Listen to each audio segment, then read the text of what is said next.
देखो, हम जो बात कर रहे हैं इस चैप्टर में, इंडिया चाइना पाकिस्तान की हम बात करते हैं। तो आप बच्चों ये कार्टून्स देख रहे होंगे। इसमें सबसे पहले हम बात करते हैं ग्लोबलाइजेशन की। ग्लोबलाइजेशन की वजह से हर कंट्री को कुछ बेनिफिट हुए, कुछ डिसएडवांटेजेस हुए। ठीक है, कुछ कंट्री को बेनिफिट भी हुआ, कुछ नुकसान भी हुआ। अब इंडिया भी ऐसा नहीं है कि इंडिया को कोई बेनिफिट नहीं हुआ या कुछ नुकसान नहीं हुआ। तो हम इसमें इंडिया के कंटेक्स्ट में भी पढ़ेंगे कि इंडिया को क्या बेनिफिट हुआ ग्लोबलाइजेशन में और क्या नुकसान हुआ। ठीक है, तो हम बात करते हैं India is not an exception. ये एनसीईआरटी की लाइंस है चैप्टर स्टार्ट करने से पहले, कि हम ये चैप्टर पढ़ क्यों रहे, क्यों हम इंडिया को चाइना के साथ कंपेयर कर रहे हैं, क्यों इंडिया को पाकिस्तान के साथ कंपेयर कर रहे हैं। क्योंकि हमारी हर कंट्री के अंदर ग्लोबलाइजेशन आया और ग्लोबलाइजेशन से इफेक्ट हुआ। सबसे ज्यादा ग्लोबलाइजेशन का बेनिफिट किसे मिला? चाइना को। किसको बेनिफिट मिला? चाइना। चाइना को सबसे ज्यादा ग्लोबलाइजेशन का क्या मिला? बेनिफिट मिला। और सबसे ज्यादा जो नुकसान हुआ, पाकिस्तान, इंडिया। लेकिन इंडिया ने भी कुछ बेनिफिट्स भी लिए आईटी सेक्टर में, लेकिन मैन्युफैक्चरिंग में इंडिया को क्या हुआ? नुकसान। तो हम इस पूरे चैप्टर में पढ़ेंगे कौन सी कंट्री को किस सेक्टर में बेनिफिट है, किसमें नुकसान मिला। तो ग्लोबलाइजेशन की वजह से कंपटीशन बढ़ा पूरे वर्ल्ड में, जिसकी वजह से कुछ कंट्रीज को अंडरस्टैंड करना पड़ा कि उनके नेबर क्या कर रहे हैं, उनकी स्ट्रेंथ क्या है, उनकी वीकनेस क्या है, उनकी स्ट्रेंथ क्या है, उनकी वीकनेस क्या है। इस तरह का कंसेप्ट उन्हें भी देखना पड़ा हर कंट्री को अपने पास। ठीक है जी। अब जैसे ये देखिए, ये हर कंट्री को कुछ स्ट्रेंथ मिली, कुछ क्या मिले? वीकनेस मिली। तो ये हम इस चैप्टर में पढ़ेंगे। और हर कंट्री को ईगरनेस होती है, जैसे हर पड़ोसी को होता है ना कि इस पड़ोसी के कितने नंबर है, ये पड़ोसी क्या करने जा रहा है। सेम वे में हर कंट्री को भी क्या होती है? ईगरनेस होती है कि उसके नेबर क्या कर रहे हैं। ठीक है, और इंडिया के जो मेन नेबर हैं, इंडिया के जो मेन नेबर हैं वो कौन से हैं? नेबर तो बहुत है, लेकिन सबसे बड़े इंडिया के जो नेबर हैं वो कौन से हैं? पाकिस्तान है और चाइना। तो हम उन दोनों के बारे में बात कर रहे हैं इस चैप्टर में। तो इस चैप्टर में देखो हम किसकी बात करेंगे? दो पावरफुल कंट्री जो हमारे नेबर कंट्रीज है, वो चाइना और पाकिस्तान है। तो हमारा पूरा चैप्टर इसी पे चलेगा। ठीक है जी। तो हम क्या करेंगे? उनकी स्ट्रेंथ भी देखेंगे, उनकी वीकनेस भी देखेंगे और कंपेयर करेंगे अपने साथ। ये हम इस चैप्टर में पढ़ने जा रहे हैं। तो सबसे पहले मैं बात करता हूँ इस चैप्टर में हमें क्या पढ़ना है। Largest two of its neighbouring country पढ़ना सबके बारे में, लेकिन सबसे मेन जो टू नेबर कंट्रीज है वो कौन सी है? पाकिस्तान, चाइना। इन दोनों के बारे में हमें मेन पढ़ना है। चाइना आपने देखा है, आप लोगों को शायद इसकी नॉलेज भी नहीं होगी कि इंडिया, चाइना, पाकिस्तान 1980s में तीनों की पोजीशन एक थी। तीनों एक ही लेवल पे थे, चाइना इंडिया से भी पीछे था। और आज चाइना देखो वर्ल्ड की टॉप पावर बन गया, इंडिया सेकंड पे, और पाकिस्तान कहाँ पहुंच गया? जबकि पाकिस्तान 1980 में इंडिया से ग्रोथ में ऊपर था, और आज वो कहाँ रह गया? तो क्या रीजन था ग्रोथ का, क्या रीजन था फेलियर का, वो सारा इसी चैप्टर में हम पढ़ेंगे। तो बच्चों, अगर हम इस चैप्टर की बात करें तो इस चैप्टर में देखो हमें क्या क्या पढ़ना है, उसके बारे में हम बात करते हैं। सबसे पहले चाइना। चाइना भी देखा होगा, चाइना को लोग बोलते हैं कम्युनिस्ट इकोनॉमी, जहाँ पे सारा कंट्रोल किसके पास होता है? गवर्नमेंट के पास होता है। लेकिन अगर हम रियल में देखें, अब प्रैक्टिकली देखें, चाइना में धीरे धीरे कंट्रोल लिबरल होता जा रहा है। ठीक है, तो चाइना इकोनॉमी अब कहाँ पे जाती जा रही है? Liberal economy. जबकि पाकिस्तान अभी भी रोज यही वहां सुनने को आता है कि वहां सरकार गिर जाएगी, सरकार गिर जाएगी। और वहां पे इमरान खान की सरकार है, क्या वो खुद डिसीजन लेती है? नहीं। साथ साथ वहां पे कौन डिसीजन इन्वॉल्व करती है? मिलिट्री। तो वहां की इकोनॉमी को बोलते हैं मिलिट्री पॉलिटिकल पावर स्ट्रक्चर। क्या बोलते हैं? Military political power structure. क्यों? वह मिलिट्री और पॉलिटिकल पावर दोनों मिलकर डिसीजन लेती है। और हम बात करें इंडिया की, तो इंडिया को बोला जाता है वर्ल्ड की लार्जेस्ट डेमोक्रेसी। वर्ल्ड की क्या बोला जाता है? Largest democracy. किसको बोला जाता है? इंडिया को। ठीक है, ये हम बात कर रहे हैं इंडिया के बारे में। ठीक है, तो टोटल अगर हम बात करें, तीन कंट्रीज को हमने आज इस चैप्टर में पढ़ना है। कौन कौन सी? इंडिया, चाइना और पाकिस्तान को। सबसे पहले हम स्टार्ट करेंगे कि इनकी स्ट्रेटजीज क्या क्या थी। ठीक है, इनकी स्ट्रेटजीज क्या क्या थी। तो चाइना की अगर हम बात करें, वर्ल्ड की oldest people and continuous civilisation किसके पास है? चाइना। लोग कहते हैं सबसे पुरानी सिविलाइजेशन इंडिया के पास है, लेकिन इंडिया से भी पुरानी सिविलाइजेशन किसके पास है? चाइना के पास है। ये हमारी एनसीईआरटी भी बोलती है। और कई लोगों को ये भी नहीं पता होगा, चाइना वर्ल्ड की सबसे पॉपुलेशन वाली कंट्री है। ठीक है जी। ये जो डाटा है ये एक्चुअल में एनसीईआरटी का, ये चेंज हो चुका है। इसमें लिखा है 1303.7 मिलियन, यानी 130 करोड़। ये लेकिन पुराना डाटा है, आज की डेट में तो 150 करोड़ से भी ऊपर हो चुका है। अगर हम बात करें चाइना के बारे में, तो चाइना थर्ड लार्जेस्ट कंट्री है next to Canada and Russia. किसमें? एरिया वाइज चाइना के पास इतना एरिया है, ठीक है, जो रशिया और चाइना के रशिया और कनाडा के पास सबसे ज्यादा किसके पास है? चाइना के पास। आप ये देखो, इंडिया का 7 टाइम्स है ऑस्ट्रेलिया का एरिया, और ऑस्ट्रेलिया का एरिया 7 टाइम है। आपको नॉलेज के लिए बता दूं, इंडिया से 10 टाइम्स बोलते हैं चाइना का एरिया, ठीक है। लेकिन ये कहीं लिखा नहीं है, लेकिन पता होना चाहिए।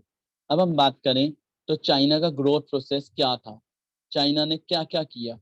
तो ये ईयर, लास्ट ईयर भी पेपर में 1 मार्क का क्वेश्चन यहाँ से बना है, और इस साल भी एक्सपेक्टेड है ये ईयर वाला क्वेश्चन 1 मार्क का बनेगा बोर्ड के पेपर में। सबसे पहला क्वेश्चन बच्चों, चाइना, चाइना को इंडिपेंडेंस मिली थी 1949 में। बच्चा कहते हैं सर हमने तो हिस्ट्री पढ़ी है, वहां तो कहीं नहीं पढ़ा इंडिपेंडेंस का। एक्चुअल में चाइना को कम्युनिस्ट इकोनॉमी का जो दर्जा दिया गया था वो 1949 पे दिया गया था, और उसका एक्चुअल नाम क्या रखा गया था? पीपल रिपब्लिक ऑफ चाइना रखा गया था, जिसके लिए ताइवान जो चाइना से अलग हुआ वो इसी ईयर में हुआ। और आपको बताओ, तिब्बत पे जो कंट्रोल किया था चाइना ने वो भी 1950s में, यानी इन्हीं बिटवीन किया था, ठीक है। तो ये था हमारा 1949 का, ठीक है। चाइना ईयर याद रखना आपको, 1949 को क्या नाम दिया गया था? People Republic of China. Independence उसका नाम रखा गया था पीपल रिपब्लिक ऑफ चाइना। उसके बाद चाइना में इकोनॉमिक प्लानिंग यानी इकोनॉमिक रिफॉर्म कब से स्टार्ट हुए थे? 1953 से। इंडिया में कब स्टार्ट हुए थे? 1951 में। और चाइना में 1953 से स्टार्ट हुआ था 5 ईयर प्लान्स बनना। ये इकोनॉमिक प्लानिंग नहीं है, या इकोनॉमिक प्लानिंग का मतलब ये 5 ईयर प्लान्स की बात कर रहे हैं जो बनने चालू होते हैं। इसके बाद हम बात करते हैं जीएलएफ। अभी हम इस टॉपिक को पढ़ने जा रहे हैं, बहुत इंपॉर्टेंट कैंपेन है। पिछले साल भी बोर्ड के पेपर में आया है। पिछले साल बोर्ड के पेपर में एक में आई थी, इसकी फुल फॉर्म क्या होती है, एक में ये शॉर्ट नोट में आया था। जीएलएफ कैंपेन 1958 से 60 के बीच में आया था। इसके बाद चाइना ने अपनी ग्रोथ के लिए 1966-76 में एक कल्चर रेवोल्यूशन इंट्रोड्यूस किया था, जिसका नाम था ग्रेट पॉलिटिकल कल्चर रेवोल्यूशन। इन सब टॉपिक को भी हम आगे डिटेल में पढ़ने जा रहे हैं, अभी सिर्फ हम ईयर याद कर रहे हैं। और लास्ट इकोनॉमिक रिफॉर्म जो आए थे वो चाइना में कब आए थे? 1978 में। इंडिया में इकोनॉमिक रिफॉर्म 1991 में आए थे, चाइना में कब आए थे? 1978, ठीक है। ये तो अभी सिर्फ ईयर के क्वेश्चन है। अब हम इसके बारे में थोड़ा सा डिटेल में पढ़ते हैं बच्चों। किसी ने अगर इसकी पिक लेनी है, स्क्रीनशॉट लेना है, जल्दी से ले लो, क्योंकि 1 नंबर का क्वेश्चन यहाँ से आपको मिलेगा ही मिलेगा। चेक कर लेना बोर्ड के पेपर में, जल्दी से ले लो स्क्रीनशॉट जिस जिस बच्चे ने लेनी है, ठीक है, ले लो। अब हम बात करते हैं इसके बाद बच्चों नेक्स्ट टॉपिक की। तो देखो बच्चों नेक्स्ट टॉपिक क्या कहता है, establishment of people Republic of China. ये थे अंकल जी जिन्होंने चाइना को स्टेब्लिश किया था 1949 में। इनकी फोटो याद बात कुछ नहीं करना, बस नाम याद रखना, माओ जिडो। हमारे पेपर में इसकी कैंपेन के बारे में बहुत आता है, कई बच्चों ने इसका नाम पढ़ा होगा, एनसीईआरटी में 2-3 जगह इनका नाम दिया गया है। शक्ल भी देख लेंगे, कौन है? माओ जिडोंग। माओ जिडोंग ने बहुत सारी पॉलिसीज को इंट्रोड्यूस किया है चाइना में, और ये सबसे पहले चाइना की ग्रोथ का पार्ट इन्होंने स्टार्ट किया था। अब हम बात करें चाइना की, तो 1949 में चाइना को कम्युनिस्ट इकोनॉमी का दर्जा दिया गया, यानी वन पार्टी रूल। चाइना में सारा कंट्रोल एक पार्टी के कंट्रोल में आ गया था, इसलिए चाइना का नाम क्या रख दिया गया था? रिपब्लिक ऑफ चाइना, ठीक है, 1949 में। और इसे क्या बोला गया था? One party rule. किसने किया था? माओ जेडोंग ने। इन्होंने क्या कहा, जितने भी क्रिटिकल सेक्टर हैं इकोनॉमी के, इंटरप्राइज यानी बिजनेस, लैंड, सारा का सारा लैंड किसके कंट्रोल में आ जाएगा? इंडिविजुअल, यानी वहां की गवर्नमेंट के कंट्रोल में आ जाएगा, अंडर गवर्नमेंट कंट्रोल। आज भी देखो चाइना में हर चीज किसके कंट्रोल में? गवर्नमेंट के। ये कब से स्टार्ट हुआ था? 1949 से, ठीक है, उससे पहले नहीं था ऐसा कुछ भी। और ये कौन है हमारे? माओ जेडोंग जी, मजे ले रहे हैं, जो उनके कंट्रोल में सब कुछ आ चुका है। अब हम बात करते हैं इकोनॉमिक प्लानिंग। चाइना में इकोनॉमिक प्लानिंग कब आई थी? 1953 से 1958 में। इसका एम क्या था कि चाइनीज जो डिपेंडेंस है एग्रीकल्चर में, ठीक है, उसे कम करना, क्योंकि अगर वर्ल्ड की पावर बनना है तो एग्रीकल्चर सेक्टर को कम करना पड़ेगा। इसलिए उन्होंने उस टाइम से 5 ईयर प्लान बनाने चालू किए थे। ठीक है। अब हम बात करते हैं GLF कैंपेन की। ये बहुत इंपॉर्टेंट कैंपेन है, इसे ढंग से समझ लेना, ये बहुत इंपॉर्टेंट है। आप सबके पास जो बुक है, बुक में जो ये लाइंस में दिखा रहा हूँ, बुक में एज इट इज लिखी हुई है, आप देख भी रहे होगे, बिल्कुल सेम टू सेम लाइन लिखी हुई है। बस आपको यहाँ समझना है, पिक्चर से इमेजिन करना है, और वहां पे आपको सब कुछ मिल जाएगा कि GLF कैंपेन क्या था। चाइना एक एग्रीकल्चर इकोनॉमी थी, वहां पे बिल्कुल भी इंडस्ट्री नहीं थी। तो चाइना के जो प्रेसिडेंट है माओ जेडोंग, उन्होंने कहा कि चाइना की एग्रीकल्चर इकोनॉमी को किस में कन्वर्ट करो, इंडस्ट्री में। एग्रीकल्चर इकोनॉमी को किस में कन्वर्ट करो, इंडस्ट्री में। तो उन्होंने मैसिव स्केल पे प्रोग्राम को लॉन्च किया था 1958 में। देखो लिखा है 1958 में। फर्स्ट 5 ईयर प्लान चाइना का कब आया, 1953 में। और ये 1958 में आया, लॉन्च किया। तो ये फर्स्ट 5 ईयर प्लान का पार्ट बना, सेकंड का। तो इसे सेकंड 5 ईयर प्लान में कौन लेके आए थे, माओ जेडोंग। इसका एम क्या था कि जितनी भी एग्रीगन इकोनॉमी है चाइना की, उसे किसमें कन्वर्ट करना, ट्रांसफॉर्म करना, रैपिड इंडस्ट्रीज में। किसमें कन्वर्ट करना, इंडस्ट्री में। ठीक है जी। और चाइना को एक मॉडर्न इकोनॉमी बना। ठीक है, यानी एग्रीगन इकोनॉमी से कहाँ पे शिफ्ट करना, चाइना को इंडस्ट्रीज की तरफ शिफ्ट करना। इसके लिए उन्होंने क्या स्ट्रेटेजी फॉलो की, उन्होंने ये स्ट्रेटेजी फॉलो की, जितने भी पीजेंट्स थे, पीजेंट्स कौन होते हैं, farmers. Many of the peasant were order, उन्हें बोला गया कि कहाँ पे वर्क करो, मैसिव इंफ्रास्ट्रक्चर पे, और आयरन एंड स्टील इंडस्ट्री की प्रोडक्शन में। क्योंकि जब ये इंडस्ट्री डेवलप होगी तो कंट्री स्टार्ट होगी प्रोडक्शन करना। तो वहां के फार्मर्स को, पीजेंट को शिफ्ट किया गया, ऑर्डर दिया गया कि इन इंडस्ट्रीज में काम करो। और हर बंदे को बोला गया कि वो अपने क्या करे, इंडस्ट्री स्टार्ट करे। People were encourage to set up industry in their backyard. हम जैसे बैकवर्ड बोलते हैं, वहाँ बैकयार्ड बोलते हैं। बैकयार्ड्स और प्लॉट्स में क्या करें, इंडस्ट्री को स्टार्ट करें। ये उन्होंने स्टार्ट किया। और उन्होंने रूरल एरिया में कॉमनी सिस्टम को इंट्रोड्यूस किया। लास्ट ईयर बच्चों 1 नंबर में क्वेश्चन आया है, डिफाइन कॉमनी, एक सेट में। कॉमनी का मतलब क्या होता है, चाइना ने क्या किया, जितने भी विलेजेस थे, जितने भी गांव थे, उन सब में जितने भी फार्मर्स थे, उन सबको कहा आप इकट्ठे हो और मिलके क्या करो, कल्टीवेशन करो। इस सिस्टम को नाम दिया गया कॉमनी सिस्टम। तो कॉमनी सिस्टम में क्या किया गया, under the commune system people collectively cultivate lands. People ने कलेक्टिवली यानी एक साथ मिलकर लैंड को क्या किया, कल्टीवेट। और 1958 तक वहां पे कितनी कॉमनीज बन गई थी, 26,000 कॉमनीज बना दी थी चाइना ने, जिसमें पूरा उनका जितना भी फार्म प्रोडक्शन का लैंड है वो सारा क्या हो गया, कवर। तो कॉमनी का मीनिंग समझ आ गया, जब कल्टीवेटर्स कलेक्टिवली क्या करेंगे, लैंड को कल्टीवेट करेंगे, उसे क्या बोलते हैं, कॉमनी सिस्टम बोलते हैं। अब इसमें कुछ प्रॉब्लम्स आई। क्या प्रॉब्लम आई, चाइना में उस टाइम पे बहुत सीवियर ड्रोट आया था, बहुत जबरदस्त, जिसमें 30 मिलियन लोगों की क्या हो गई थी, डेथ हो गई थी। जैसे आज की डेट में कोरोना फैला है, ऐसे उस टाइम पे बहुत जबरदस्त ड्रोट आया था चाइना के अंदर, बहुत जबरदस्त डिजास्टर था, किलिंग ऑलमोस्ट 13 मिलियन पीपल। तो ये कैंपेन फेल हो गया। दूसरा, उस टाइम पे वर्ल्ड की सुपर पावर होती थी रशिया। तब रशिया का डिवीजन नहीं हुआ था, पूरा सोवियत यूनियन होता था। और रशिया सबसे एजुकेटेड लोग माने जाते थे उस टाइम पे, रशियन। रशियन ने अपने सारे प्रोफेशनल कहाँ भेजे हुए थे, चाइना में, वहां की इंडस्ट्री सेटल करने के लिए। चाइना और रशिया का कॉन्फ्लिक्ट हो गया, तो रशिया ने अपने जितने भी प्रोफेशनल हैं उन्हें वापस बुला लिया, कहाँ से, चाइना से। तो देखो बच्चों, when Russia had conflict with China, it withdrew its professional who had earlier been sent to China to help in industrialization process। जो भी वहाँ इंडस्ट्री के लिए गए थे उन्हें सबको क्या बुला लिया, वापस बुला लिया। तो जिसके लिए कैंपेन क्या हो गया, फेल हो गया। ठीक है जी। तो अल्टीमेटली GLF उनके लिए क्या बन गया, डिजास्टर बन गया, क्योंकि वो कैंपेन फेल हो गया। इसके बाद हम बात करें तो ग्रेट पॉलिटिकल कल्चर रेवोल्यूशन भी उन्होंने इंट्रोड्यूस किया 1966-76 में। इसमें उन्होंने कहा कि जो स्टूडेंट है और जो प्रोफेशनल है वो लर्न भी करेंगे, वर्क भी करेंगे, यानी काम भी करेंगे और काम सीखेंगे भी, यानी प्रैक्टिकल प्लस थ्योरी दोनों पे फोकस किया। तो इस कैंपेन का देखो एम क्या था, ये भी कौन लेके आए थे, माओ जीडोंग। कौन लेके आए थे, माओ जीडोंग। इन्होंने क्या बोला इस कैंपेन में कि जो स्टूडेंट्स हैं, under way student and professional was sent to work and learn from the countryside. वो क्या करेंगे, काम भी करेंगे और काम सीखेंगे भी कंट्री साइड से। ये कैंपेन था GLF कैंपेन। ठीक है, तो आपको यहाँ तक क्लियर है GLF के बारे में, कोई दिक्कत तो नहीं बच्चों। अब हम बात करते हैं बच्चों इकोनॉमिक रिफॉर्म। चाइना में इकोनॉमिक रिफॉर्म कब आया, 1978 में। 1978 में चाइना में रिफॉर्म आया और उन्होंने जो रिफॉर्म है, रिफॉर्म लाने वाले वो नहीं थे माओ जेडोंग, रिफॉर्म कौन लेके आए थे? डेंग जियोपिंग, डेंग शी, इसे वैसे वहां पे एक्स को शी से बुलाते हैं, अगर आपको पता, शियोंग, डेंग शियोपिंग। ये हमारे एनसीईआरटी में नहीं लिखा, मैंने नॉलेज के लिए डाल दिया आपकी। देखो इन्होंने क्या किया था, सुनते जाना बच्चों। इन्होंने जैसे इंडिया में 1991 में रिफॉर्म आया, एक साथ पूरा रिफॉर्म को इंट्रोड्यूस किया, चाइना में एक साथ नहीं किया। चाइना ने इंट्रोड्यूस किया रिफॉर्म को फेजेस में। सबसे पहले इनिशियल फेज में उन्होंने क्या किया, रिफॉर्म में फॉरेन ट्रेड में रिफॉर्म किया। किस में रिफॉर्म किया? Foreign trade. उसके बाद वहां के किसके रिफॉर्म किया? एग्रीकल्चर को रिफॉर्म किया। और तीसरा इन्वेस्टमेंट में रिफॉर्म किया। इन्वेस्टमेंट में, एग्रीकल्चर में और किस में रिफॉर्म किया? फॉरेन ट्रेड में।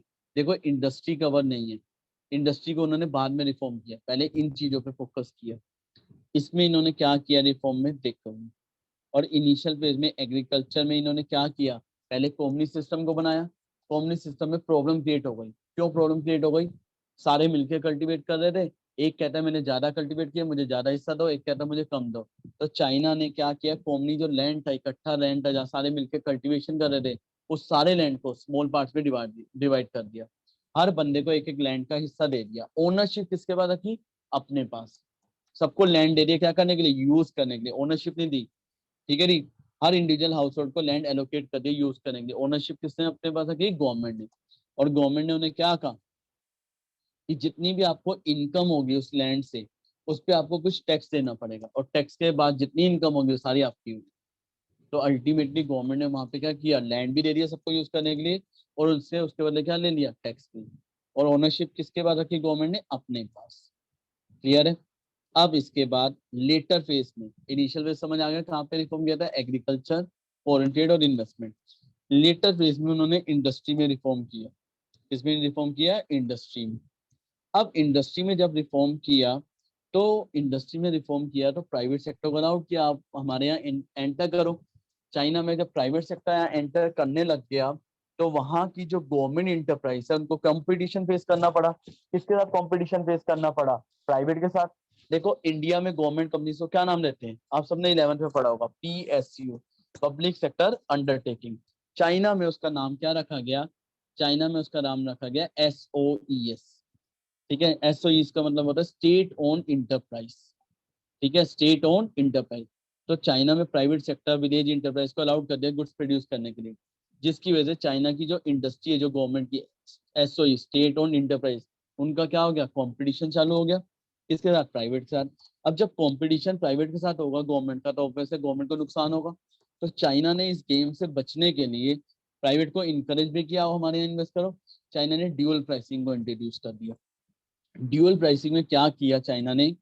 चाइना ने कहा आप एग्रीकल्चर का जो भी इनपुट या आउटपुट जो भी खरीदोगे, एग्रीकल्चर और इंडस्ट्री का, क्योंकि मेन तो इन्होंने रिफॉर्म एग्रीकल्चर इंडस्ट्री में किया, तो एग्रीकल्चर और इंडस्ट्री का जो क्वांटिटी है और जो उसका प्राइस है, वो कौन डिसाइड करेगी? गवर्नमेंट करेगी। यानी इनडायरेक्टली उन्होंने कंपटीशन से बचाने के लिए उनका प्राइस का कंट्रोल अपने हाथ में ले लिया। किसका? फार्मर्स एंड इंडस्ट्रियल यूनिट को कहा कि अगर वो बाय और सेल करेंगे जितनी भी क्वांटिटी, कौन से प्राइस पे करेंगे? जो भी प्राइस कौन फिक्स करेगी? गवर्नमेंट फिक्स करेगी। कौन फिक्स करेगी? गवर्नमेंट। अल्टीमेटली, और बाकी सब चीजों का प्राइस कौन डिसाइड करेगी? मार्केट। तो इन्होंने अल्टीमेटली क्या किया? पूरा कंट्रोल कर लिया। किस पे कंट्रोल कर लिया? पूरा पूरा प्राइसेस पे, ताकि उन्हें कंपटीशन फेस ना करना पड़े। किसके साथ? प्राइवेट के साथ। नेक्स्ट अगर हम बात करें बच्चों, चाइना ने स्पेशल इकोनॉमिक जोन को खोला। ये चाइना का सबसे बड़ा गेम चेंजर पॉइंट था, SCZ, स्पेशल इकोनॉमिक जोन। इसके अंदर चाइना ने क्या किया? जितने भी फॉरेन इन्वेस्टर्स है उन्हें अट्रैक्ट किया, आओ हमारे यहाँ इन्वेस्ट करो, हमारे यहाँ इन्वेस्ट करो और सारा माल एक्सपोर्ट करो। जब बाहर की कंपनी, आज तुम देखते हो हर किसी की मैन्युफैक्चरिंग यूनिट कहाँ पे है? चाइना में। क्योंकि चाइना ने स्पेशल इकोनॉमिक जोन खोले थे। इसमें क्या बोला था उन्होंने कि आप इन्वेस्टमेंट करो, फॉरेन इन्वेस्टमेंट करो, कहाँ पे इन्वेस्ट करो? चाइना में। यहाँ माल बनाओ, एक्सपोर्ट करो, हम आप पे कोई टैक्स नहीं लगाएंगे। इससे चाइना को क्या बेनिफिट मिला? वहां के लोगों को जॉब्स मिली, एम्प्लॉयमेंट क्रिएट हुआ। तो चाइना ने इसके थ्रू मैन्युफैक्चरिंग हब बना। इंडिया ने भी इस कंसेप्ट को कॉपी किया। अगर आप इंडिया में देखो तो जहाँ पे बॉर्डर के पास, सिंधु बॉर्डर पे जहाँ लोग बैठे, वहाँ कोंडली पड़ता है एक जगह, वो भी स्पेशल इकोनॉमिक जोन है। वहाँ जितनी भी यूनिट्स हैं सारा एक्सपोर्ट करती है, SCZ है वो सारी। तो नोएडा से अगर आप ग्रेटर नोएडा जाओ तो वहाँ एक्सपोर्ट मार्केट है, एक्सपोर्ट वो है, तो वो भी एक स्पेशल इकोनॉमिक जोन है। ये क्यों खोले गए? ताकि एक तो वहां से एक्सपोर्ट बढ़ेगा, और दूसरा एक्सपोर्ट बढ़ेगा, फॉरेन एक्सचेंज आएगी, और दूसरा क्या है, वहाँ के लोगों को क्या मिलेगा, एम्प्लॉयमेंट अपॉर्चुनिटीज। चाइना में इन इन जगह पे उन्होंने स्पेशल इकोनॉमिक जोन खोल लेते हैं। ये कहीं लिखा नहीं है, नॉलेज के लिए मैंने डाले हैं। Beijing, Shanghai. आज आप इनका नक्शा देखना चाहते हो तो ये देखो, ये नक्शा है बेटा, ये है स्पेशल इकोनॉमिक जोन की तस्वीर जो चेंज हुई है। ये उनकी स्टेट्स हैं जिनकी मैं आपको पिक्चर्स दिखा रहा हूँ, ये स्पेशल इकोनॉमिक जोन की वजह से बनी है। ठीक है, चाइना ने यहाँ से अपने आप को ग्रो किया। तो चाइना का स्पेशल इकोनॉमिक जोन सबसे बड़ा उसका कन्वर्जन का पार्ट बना था, जिसके थ्रू चाइना आज पूरे वर्ल्ड में फेमस है। किसके लिए फेमस है पूरे वर्ल्ड में? आप सबको पता है, मैन्युफैक्चरिंग के लिए। ठीक है, क्योंकि वो कम लेबर पे क्या प्रोवाइड करता है, कम लेबर पे और इलेक्ट्रिसिटी सब कुछ प्रोवाइड करता है। यानी जब इन रॉ मटेरियल की कॉस्ट कम आएगी तो सारी यूनिट्स क्या होंगी, वहीं पे सेटअप होंगी। इसके बाद बच्चों पाकिस्तान के बारे में हम पढ़ेंगे, वो हम नेक्स्ट क्लास में पढ़ते हैं। होपफुली आपको आज का टॉपिक समझ आ गया होगा। बाकी हम पाकिस्तान का अगर पढ़ना है तो छोटा सा है, लेकिन हम इसे नेक्स्ट क्लास में उठाएंगे। ठीक है, यहाँ तक आप बच्चों प्लीज पढ़ लेना। उम्मीद यही है कि चाइना का टॉपिक आपको पेपर में मिल सकता है। ठीक है, फिर भी कोई डाउट हो किसी बच्चे को तो आप मेरे को व्हाट्सअप कर सकते हैं। बाकी हम नेक्स्ट क्लास में मिलते हैं बच्चों। ठीक है, हम नेक्स्ट क्लास में मिलते हैं। कोई डाउट हो तो आप मेरे को बता देना। ठीक है, चलो। और कैसा लगा ये चैप्टर यहाँ से पढ़ के, वो भी अपनी फीडबैक देना। Bye bye.